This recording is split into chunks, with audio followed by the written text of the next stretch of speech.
قال الله تعالى في كتابه بعد بسم الله الرحمن الرحيم: لو أنزلنا هذا القرآن على جبل لرأيته خاشعا متصدعا من خشية الله. ربنا سبحانه وتعالى بيقول وهو بيعظم شأن القرآن الكريم إن القرآن ده لو نزل على جبل رغم ضخامته هيهبط وهيشقق من كلام ربنا سبحانه وتعالى. وفي عندنا مثال تاني تقدر تتصور به المشهد ده، لما سيدنا موسى راح ربنا سبحانه وتعالى عشان يكلمه فقال: يا ربي أرني أنظر إليك. فالله سبحانه وتعالى رد عليه قال: لن تراني ولكن انظر إلى الجبل فإن استقر مكانه فسوف تراني. فلما تجلى ربه للجبل جعله دكا. في حديث أنس بيقول إن النبي صلى الله عليه وسلم وهو بيحكي للصحابة الآية دي بيقول: فأشار بإبهامه على المفصل الأعلى للخنصر. يعني الرسول صلى الله عليه وسلم عمل كده وقال إن ربنا سبحانه وتعالى تجلى للجبل بقدر هذا، يعني بقدر الحتة البسيطة دي ربنا سبحانه وتعالى أشار للجبل فجعله دكا. عارف يعني كلمة دكة؟ عارف الحركة دي؟ كأنك بتطحن حاجة. فلما تجلى ربه للجبل جعله دكا.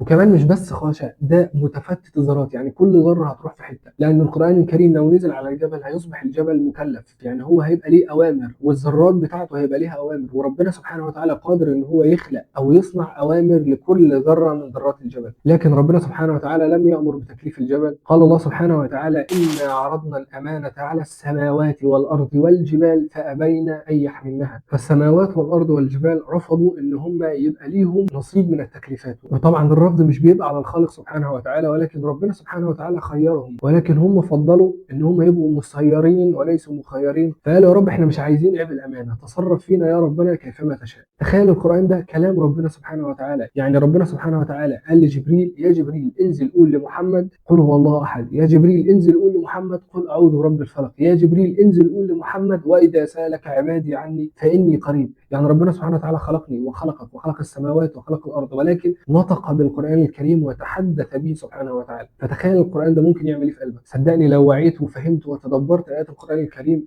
القرآن قادر ان هو ينزل على قلبك يفتته. لو حاسس بالتقصير في الصلاة، لو حاسس بالتقصير في الخشوع في الصلاة، عليك بالقرآن. لو حاسس ان في ذنب انت مش قادر تبطله، عليك بالقرآن. لو حاسس كمان ان قلبك مش راضي يخضع ويخشع لأوامر الله سبحانه وتعالى، عليك بالقرآن. قال الله سبحانه وتعالى: ولو أن قرآنا سيرت به الجبال أو قطعت به الأرض أو كلم به الموتى. ربنا سبحانه وتعالى بيقول مادحا برضه للقرآن العظيم إن لو في كتاب من الكتب السابقة ربنا سبحانه وتعالى أنزله كان بيسير به الجبال عن أماكنها، بتتحرك يعني عن أماكنها، أو تقطع به الأرض، تشقق به الأرض، أو تكلم به الموتى في قبورها، لكان هذا القرآن أولى إن هو يعمل كده. فتخيل القرآن لو دخل قلبك هيعمل فيه. خلي لنفسك ورد يوميا من القرآن. أهم حاجة تستمر وأنت مقصر في العبادات، تستمر وأنت عليك ذنب، زي ما بتستمر على المعصية استمر في قراءة القرآن. قراءة القرآن الكريم قادرة إن هي تبدل حالك.